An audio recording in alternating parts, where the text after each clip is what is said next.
ಎಲ್ರಿಗೂ ನಮಸ್ಕಾರ. ಎಲ್ಲರೂ ಹೇಗಿದ್ದೀರಾ? ತುಂಬ ಚೆನ್ನಾಗಿದ್ದೀರಾ ಅನ್ಕೋತೀನಿ. ಎಲ್ಲರೂ ಖುಷಿಯಾಗಿದ್ದೀರಾ ಅಂತ ಭಾವಿಸ್ತೀನಿ. ಎಲ್ಲರೂ ಯುಗಾದಿ ಹಬ್ಬನ ತುಂಬ ಚೆನ್ನಾಗಿ ಮಾಡಿದ್ರಿ, ಹೊಸ ವರ್ಷನ ತುಂಬ ಚೆನ್ನಾಗಿ ಸೆಲೆಬ್ರೇಟ್ ಮಾಡಿದ್ರಿ ಅಂತ ಭಾವಿಸ್ತೀನಿ. ಯಾಕಂದರೆ ನಾನು ಹಿಂದಿನ ವೀಡಿಯೋದಲ್ಲಿ ಹೇಳಿದ್ದೆ, ಯುಗಾದಿ ಹಬ್ಬ ಅಂತ ಅಂದರೆ ಜಸ್ಟ್ ಒಂದು ಹಬ್ಬ ಮಾತ್ರ ಅಲ್ಲ, ಅದು ಯುಗದ ಆರಂಭ, ಜೊತೆಗೆ ನಮ್ಮ ಬದುಕಿನ ಒಂದು ಹೊಸ ವರ್ಷ. ಸೊ ಹಾಗಾಗಿ ಅದನ್ನು ತುಂಬ ಚೆನ್ನಾಗಿ ಸೆಲೆಬ್ರೇಟ್ ಮಾಡಿದ್ವಿ. ಜೊತೆಗೆ ಮುಂದೆ ಬರುವಂತಹ ನಮ್ಮ ಯಾವುದೇ ಕಷ್ಟ ಸುಖ ಇದ್ರೂ ಕೂಡ ಸಮನಾಗಿ ಕೊಡು ಭಗವಂತ ಅಂತ ಕೇಳ್ಕೊಂಡಿದ್ದೀವಿ ಅಂತ ಭಾವಿಸ್ತೀನಿ. ಯುಗಾದಿ ಹಬ್ಬ ಮುಗಿದ ನಂತರ ಬರುವಂಥ ಹಬ್ಬನೇ ರಾಮನವಮಿ. ರಾಮ ಅಂದರೆ ಎಲ್ರಿಗೂ ಗೊತ್ತಿರುವಂಥದ್ದು. ರಾಮ ಯಾವಾಗಿದ್ದ? ತ್ರೇತಾಯುಗದಲ್ಲಿದ್ದ. ಸೊ ರಾಮನ ವಿಶಿಷ್ಟತೆ ಏನು? ರಾಮ ಬಿಟ್ಟು ಬಾಣನ ಹಿಂದೆ ತಗೊಳ್ಳೋದಿಲ್ಲ ಅನ್ನೋಗೆ ರಾಮನ ಸ್ಪೆಷಾಲಿಟಿ ಒಂದಷ್ಟು ಜನಕ್ಕೆ ಗೊತ್ತಿರುತ್ತೆ, ಒಂದಷ್ಟು ಜನಕ್ಕೆ ಅಲ್ಪ ಸ್ವಲ್ಪ ತಿಳ್ಕೊಂಡಿರ್ತಾರೆ. ಹಾಗಾದರೆ ಶ್ರೀರಾಮನವಮಿಯನ್ನು ನಾವು ಯಾಕೆ ಆಚರಿಸ್ಬೇಕು? ಈ ಶ್ರೀರಾಮನವಮಿ ಹಬ್ಬ ಹೇಗೆ ಹುಟ್ಟಿತು? ಹಾಗಾದರೆ ರಾಮ ಹುಟ್ಟಿದ್ಕಾ? ಅವ್ನ ಬರ್ಡೇ ಅಂತ ಮಾಡ್ತೀವ ನಾವು ರಾಮನವಮಿನ? ಸೊ ಯಾಕೆ ಬಂತು ಶ್ರೀರಾಮನವಮಿ ಹಬ್ಬ ಅನ್ನೋದನ್ನ ನಾವು ಈ ವಿಡಿಯೋದಲ್ಲಿ ತಿಳ್ಕೊಳ್ತಾ ಹೋಗ್ತೀವಿ. ಈಗ ತಿಳ್ಕೊಳ್ತಾ ಹೋಗೋಣ, ಯಾಕೆ ನಾವು ರಾಮನವಮಿ ಹಬ್ಬವನ್ನು ಮಾಡ್ತೀವಿ ಅನ್ನೋದನ್ನು. ನಮಗೆಲ್ರಿಗೂ ಗೊತ್ತಿರೋ ಹಾಗೆ ತ್ರೇತಾಯುಗದಲ್ಲಿ ಹುಟ್ಟಿದಂಥವರು ನಮ್ಮ ಶ್ರೀರಾಮ. ಸೊ ಈಗ ನಾವೆಲ್ಲರೂ ತ್ರೇತಾಯುಗಕ್ಕೆ ಹೋಗೋಣ ಬನ್ನಿ. ತ್ರೇತಾಯುಗದಲ್ಲಿ ದಶರಥ ಮಹಾರಾಜನಿಗೆ ಕುಮಾರನಾಗಿ ರಾಮನು ಹುಟ್ಟಿದ್ದಾನೆ. ಆ ದಿನ ಗ್ರಹಚಾರವನ್ನು ಅನುಸರಿಸಿಯೋ ಅಥವಾ ಮಹರ್ಷಿಗಳ ಮಾತನ್ನು ಅನುಸರಿಸಿಯೋ ರಾಮ ಎನ್ನುವ 2 ಅಕ್ಷರಗಳ ಹೆಸರು ದಶರಥ ಪುತ್ರನಿಗೆ ಇಟ್ಟಿದ್ದಾರೆ. ಆ ಹೆಸರಿಗೆ ಮುಂದೆ ಗೌರವಪ್ರದವಾಗಿ ಶುಭಪ್ರದವಾಗಿ ಶ್ರೀ ಎಂಬ ಅಕ್ಷರವನ್ನು ಸೇರಿಸಿ ಶ್ರೀರಾಮ ಎಂದು ಕೆಲವರಂದಿದ್ದಾರೆ. ಶ್ರೀ ಎನ್ನುವುದು ಮಧ್ಯದಲ್ಲಿ ಗೌರವಕ್ಕೆ ಸೇರಿಸಿರುವುದೇ ಹೊರತು ಮೂಲ ಹೆಸರಿನಲ್ಲಿರುವುದು ಅಲ್ಲವೆಂದು, ರಾಮ ಎನ್ನುವ 2 ಅಕ್ಷರಗಳ ಹೆಸರೇ ನೈಜವಾದ ಹೆಸರು ಎಂದು ನಾವಿಲ್ಲಿ ನೋಡಬೇಕು. ಯಾಕೆ ಅಂದರೆ ರಾಮ ಎನ್ನುವ 2 ಅಕ್ಷರಗಳ ಹೆಸರು ಬಹಳ ದೊಡ್ಡ ಅರ್ಥವನ್ನು ಕೊಡುವಂತಹ ಒಂದು ಹೆಸರಾಗಿದೆ. ಯಾಕೆ ನೋಡೋಣ.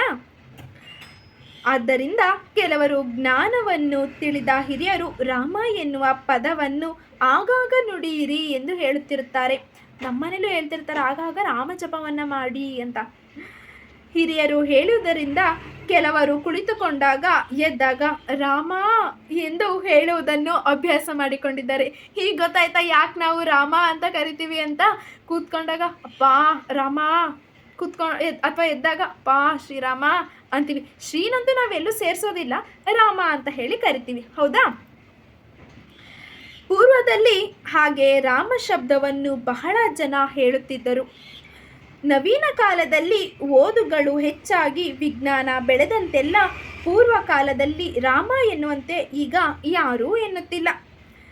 ಇದರಲ್ಲಿ ವಿಶೇಷವೇನೆಂದರೆ ಪೂರ್ವ ಕಾಲದ ಪದ್ಧತಿ ಪ್ರಕಾರ ಯಾರಾದರೂ ಎನ್ನುವವರು ಇದ್ದರೂ ಅವರು ರಾಮ ಎಂದು 2 ಅಕ್ಷರಗಳನ್ನೇ ನುಡಿಯುತ್ತಿದ್ದಾರೆ. ಆದರೆ ಶ್ರೀರಾಮ ಎಂದು 3 ಅಕ್ಷರಗಳ ಪದವನ್ನು ಯಾರೂ ಹೇಳುವುದಿಲ್ಲ. ಉತ್ತರ ಭಾರತ ದೇಶದಲ್ಲಿನ ಬಹಳ ಜನ ಈಗಿನ ಕಾಲದಲ್ಲಿಯೂ ಸಹ ಒಬ್ಬರಿಗೊಬ್ಬರು ಪರಿಚಯ ಇರುವವರು ಎಲ್ಲಿಯಾದರೂ ಎದುರಾದರೆ ರಾಮ್ ರಾಮ್ ಎಂದು ಕರೆದುಕೊಳ್ಳುವುದನ್ನು ನೋಡಬಹುದು. ಎದುರಿಗೆ ಬರುವ ವ್ಯಕ್ತಿಗೆ ಗೌರವವಾಗಿ ನಮಸ್ತೆ ಎಂದು ಹೇಳುವುದಕ್ಕೆ ಬದಲು ರಾಮ್ ರಾಮ್ ಎನ್ನುವುದಿದೆ. ರಾಜಸ್ಥಾನ್, ಗುಜರಾತ್ ರಾಜ್ಯಗಳಲ್ಲಿನ ಪ್ರಜೆಗಳಲ್ಲಿ ರಾಮ್ ರಾಮ್ ಎನ್ನುವ ಅಭ್ಯಾಸ ಪೂರ್ತಿಯಾಗಿ ಕಾಣಿಸುತ್ತಿದೆ. ಪೂರ್ವದಿಂದ ಅಂತಹ ಒಳ್ಳೆಯ ಪದ್ಧತಿಯನ್ನು ನಮ್ಮ ಹಿರಿಯರು ನಮಗೆ ಅಭ್ಯಾಸ ಮಾಡಿದ್ದಾರೆ. ರಾಮ ಎನ್ನುವ ಪದದಲ್ಲಿನ ವಿಶಿಷ್ಟತೆ ಅಂತಹದ್ದು. ಸುಮ್ಮನೆ ಯಾರೂ ಭಗವಂತನ ನಾಮವನ್ನು ಜಪ ಮಾಡೋದಿಲ್ಲ. ಅಷ್ಟಿಲ್ಲದೆ ಹೇಳ್ತಾರ, ಒಂದು ಹುಲ್ಲು ಗರಿಕೆ ಕೂಡ ಹಳ್ಳಾಡಬೇಕು ಅಂತಂದರೆ ಅವನ ಇಚ್ಛೆ ಇರಬೇಕು ಅಂತ ಹೇಳ್ತಾರೆ. ಸೊ ನಾವು ನಮ್ಮ ಬಾಯಲ್ಲಿ, ನಮ್ಮ ಒಂದು ನಾಲಿಗೆಯಲ್ಲಿ ಭಗವಂತನ ನಾಮವನ್ನು ಉಚ್ಚಾರ ಮಾಡಬೇಕು ಅಂತಂದರೆ ಅದಕ್ಕೆ ಅವನ ಇಚ್ಛೆ ಇರಬೇಕು. ಅವನ ಇಚ್ಛೆ ಇಲ್ಲದೆ ಯಾವುದೂ ಕೂಡ ಆಗೋದಿಲ್ಲ ಅಲ್ವಾ? ಪೂರ್ವದಿಂದ ಅಂತಹ ಒಳ್ಳೆಯ ಪದ್ಧತಿಯನ್ನು ನಮ್ಮ ಹಿರಿಯರು ನಮಗೆ ಅಭ್ಯಾಸ ಮಾಡಿದ್ದಾರೆ. ಕಬೀರ್ ದಾಸ್ ಮೊದಲಾದ ಜ್ಞಾನಿಗಳು ಸಹ ರಾಮ ಶಬ್ದವನ್ನು ಬಿಡದೆ ಸ್ಮರಿಸುತ್ತಿದ್ದರು. ಈಗಿನ ಕಾಲದಲ್ಲಿ ಕೆಲವರು ಹೇತುವಾದಿಗಳು ರಾಮನಲ್ಲಿ ಏನು ದೊಡ್ಡತನ ಇದೆ ಎಂದು ಪ್ರಶ್ನಿಸುತ್ತಾರೆ. ರಾಮ ಎನ್ನುವಂತಹ ಪದನ ನಾವು ಉಚ್ಚಾರ ಮಾಡೋದಕ್ಕೆ ಒಂದು ಧೈರ್ಯ ಬೇಕು, ಒಂದು ಪರಿಶುದ್ಧತೆ ಬೇಕು. ಅಷ್ಟಿಲ್ಲದೆ ನಾವು ರಾಮ ಎನ್ನುವಂತಹ ನಾಮವನ್ನು ಜಪ ಮಾಡೋದಕ್ಕೆ ಸಾಧ್ಯನೇ ಇಲ್ಲ. ಅಂಥದ್ರಲ್ಲಿ ಕೆಲವು ಹೀನರು ರಾಮ ಅನ್ನೋದ್ರಲ್ಲಿ ಏನು ಸ್ಪೆಷಾಲಿಟಿ ಇದೆ ಅಂತ ಕೇಳ್ತಾರೆ. ಸೊ ಅಂಥವರಿಗೆ ಏನು ಉತ್ತರ ಕೊಟ್ಟಿದ್ದಾರೆ ನೋಡೋಣ. ರಾಮನು ದಶರಥ ಪುತ್ರನಾಗಿ ಹುಟ್ಟಿ ಆಸ್ಥಿತ ಗಾದೆಗಳಲ್ಲಿ ಅರಣ್ಯಕ್ಕೆ ಹೋಗಿ ಅನೇಕ ಕಷ್ಟಗಳನ್ನು ಪಟ್ಟಿದ್ದಾನೆ. ಸೀತೆಯನ್ನು ಕಳೆದುಕೊಂಡು ಜಾಡು ತಿಳಿಯದೆ ಕೆಲವು ಸಂದರ್ಭಗಳಲ್ಲಿ ರೋಧಿಸಿದ್ದಾನೆ. ಅಂದರೆ ಸುಳಿವು ಸಿಗದೆ ಅವನು ಇಲ್ಲಿದ್ದಾನೆ ಅನ್ನುವಂಥ ಒಂದು ಸುಳಿವು ಸಿಗದೆ ಕೂಡ ಒಬ್ಬರಿಗೂ ಕೂಡ ತಾನು ಈ ಜಾಗದಲ್ಲಿ ಇದ್ದೀನಿ ಅನ್ನೋ ಸುಳಿವು ಕೊಡದೆ ಕೂಡ ಅವನಿಗೆ ಯಾವುದೇ ಕಷ್ಟ ಬಂದರೂ ಕೂಡ ಸ್ವತಃ ಅದನ್ನು ಎದುರಿಸ್ತಾ ಯಾರ ಸಹಾಯನೂ ಕೇಳದೆ ಆತನೇ ಸ್ವತಃ ತನಗೆ ಬಂದಿರುವಂತಹ ಕಷ್ಟಗಳನ್ನು ಸ್ವತಃ ತಾನೇ ಎದುರಿಸ್ತಾ ಮೆಟ್ಟಿ ನಿಲ್ತಾ ಮುಂದೆ ಹೋದಂಥವನು ನಮ್ಮ ಮರ್ಯಾದ ಪುರುಷೋತ್ತಮ. ಸಾಮಾಜಿಕ ನ್ಯಾಯವನ್ನು ಸಹ ಆಚರಿಸದೆ ಹೆಂಡತಿಯನ್ನು, ಅದು ಗರ್ಭಿಣಿ ಸ್ತ್ರೀಯನ್ನು ಅರಣ್ಯಕ್ಕೆ ಕಳುಹಿಸಿದನು. ತಂದೆ ಎಂದು ತಿಳಿಯದ ಮೊದಲು ರಾಮನನ್ನು ಸ್ವಂತ ಮಕ್ಕಳೇ ನಿಂದಿಸಿದ್ದಾರೆ. ನಮಗೆಲ್ರಿಗೂ ಗೊತ್ತಿರುವಂಥ ವಿಷಯ, ರಾಮ ಹುಟ್ಟಿದಾಗ್ಲಿಂದ ತುಂಬ ಪ್ರೀತಿಯ ಮಗನಾಗಿದ್ದಂಥವನು, ಎಲ್ಲರಿಗೂ ಕೂಡ ಪ್ರೀತಿ ಮಗನಾಗಿದ್ದಂಥವನು ರಾಮ. ಆದರೆ ಕೈಕೇಯಿಯ ಒಂದು ಏನು ಭರತನ ತನ್ನ ಮಗನನ್ನು ಈ ರಾಜ್ಯಕ್ಕೆ ಪಟ್ಟಾಭಿಷೇಕ ಮಾಡಬೇಕು ಅನ್ನೋ ಒಂದು ಕಾರಣ, ಮಂಥರೆಯ ಒಂದು ಕಿವಿ ಮಾತು ಕಿವಿ ಮಾತಿದೆ. ಸೊ ಆಕೆಯ ಒಂದು ಮಾತನ್ನು ಕೇಳಿಸ್ಕೊಂಡು ಕೈಕೇಯಿ ಬದಲಾಗ್ತಾಳೆ. ರಾಮನಲ್ಲಿ ಆ್ಯಕ್ಚುಲಿ ತುಂಬ ಪ್ರೀತಿಯಿಂದ ನೋಡ್ಕೊಳ್ತಿದ್ದವಳೆ ಕೈಕೇಯಿ.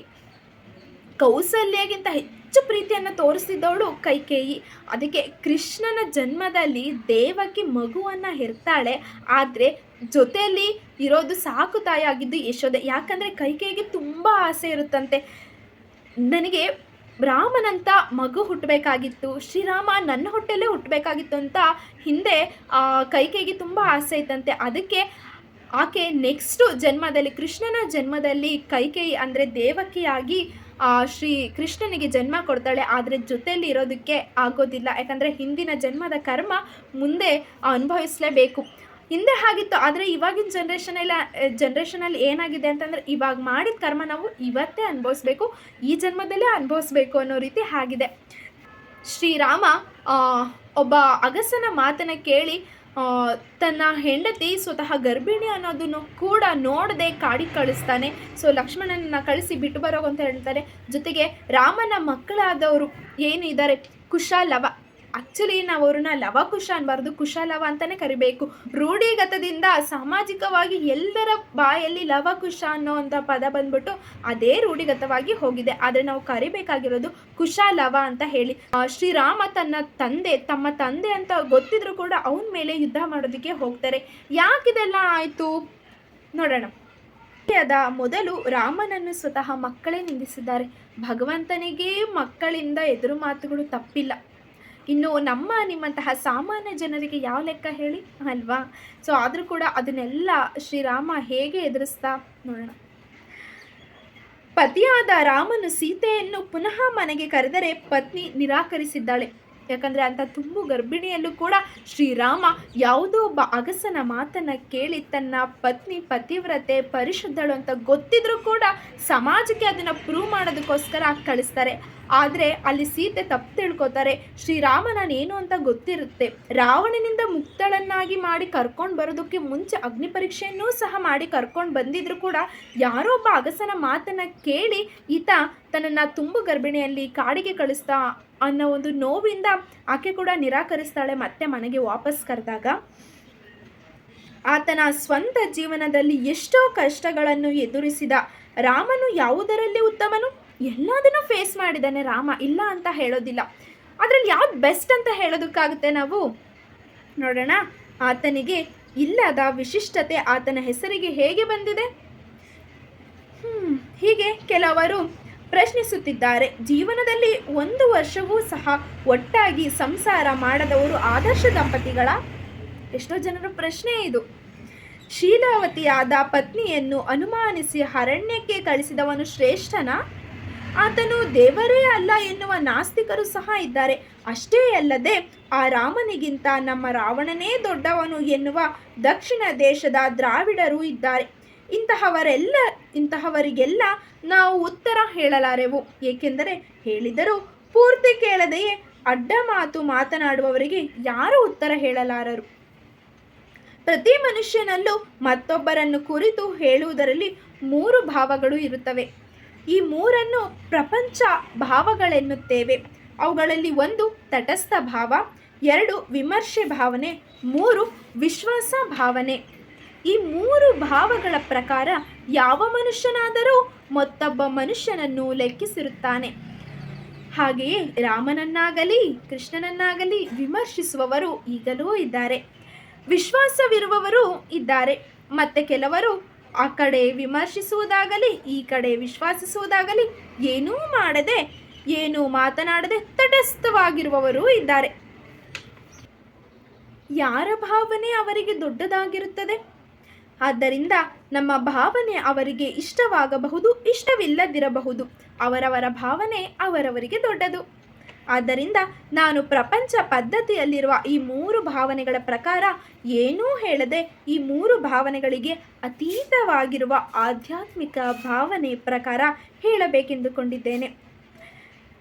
ಹಾಗೆ ಏಕೆ ಹೇಳಬೇಕೆಂದುಕೊಂಡಿದ್ದೇವೆ ಎಂದರೆ, ಆಧ್ಯಾತ್ಮಿಕ ಭಾವನೆಯಲ್ಲಿ ವಿಮರ್ಶೆ ಆಗಲಿ ವಿಶ್ವಾಸವಾಗಲಿ ತಟಸ್ಥವಾಗಲಿ ಇರುವುದಿಲ್ಲ.